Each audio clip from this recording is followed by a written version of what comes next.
ജീവിതത്തിന്റെ ഏറ്റവും വലിയ മായാജാലം തനിക്കും നാളെ പ്രായമാവുമെന്നും ഒന്നും ചെയ്യാനാവാതെ ഒന്നും ചെയ്യാനില്ലാതെ പഴയ കാലങ്ങളെക്കുറിച്ച് വെറുതെ ചിന്തിച്ചിരിക്കേണ്ട ഒരു കാലഘട്ടം മുന്നിൽ വന്നു ചേരാനുണ്ടെന്നും ആരോഗ്യത്തോടെ ഇരിക്കുമ്പോൾ നമ്മൾ മറന്നു പോകുന്നു എന്നതാണ്. കാലം എല്ലാം തിരിച്ചു ചോദിക്കുമെന്നും നമ്മുടെ സൗന്ദര്യവും സമ്പത്തും ആയവും വ്യയവും എല്ലാം തിരിച്ചു കൊടുക്കേണ്ട കാലം ഒരുപാട് ദൂരെയൊന്നും അല്ല എന്നും നമ്മൾ മറന്നു പോകുന്നു. സാധാരണ ഈ മോട്ടിവേഷൻ സ്പീക്കേഴ്സ് പറയുന്ന ഒരു കാര്യമുണ്ട്. 80 വയസ്സ് വരെ ജീവിച്ചു തീർക്കുന്ന ഒരാൾ 26 വർഷത്തോളം ഉറങ്ങി തീർക്കുകയാണെന്നും 3.5 വർഷത്തോളം ഭക്ഷണം കഴിക്കാൻ വേണ്ടി ചെലവഴിക്കുകയാണെന്നും ഇന്റർനെറ്റും ടിവിയും ഒക്കെയായി 13 വർഷത്തോളം പാഴാക്കി കളയുകയാണെന്നും ജീവിതത്തിൽ ജോലി ചെയ്യുന്ന കാലം വെറും 10.5 വർഷക്കാലം മാത്രമേ ഉള്ളൂ എന്നൊക്കെ.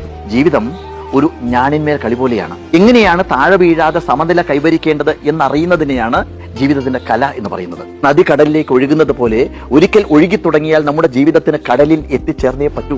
പോകുന്ന പോക്കിൽ എവിടെയെങ്കിലും വെറുതെ കെട്ടിക്കിടന്ന മലിനജലമായി മാറണോ, അതോ കുന്നുകളെയും പാറക്കെട്ടുകളെയും ഒക്കെ മറികടന്ന് നിലയ്ക്കാതെ ഒഴുകി കടലിലെത്തി തിരമാലകളായി അടിച്ചുയരണോ എന്നൊക്കെ തീരുമാനിക്കേണ്ടത് ആരോഗ്യത്തോടെ ഇരിക്കുന്ന കാലത്താണ്.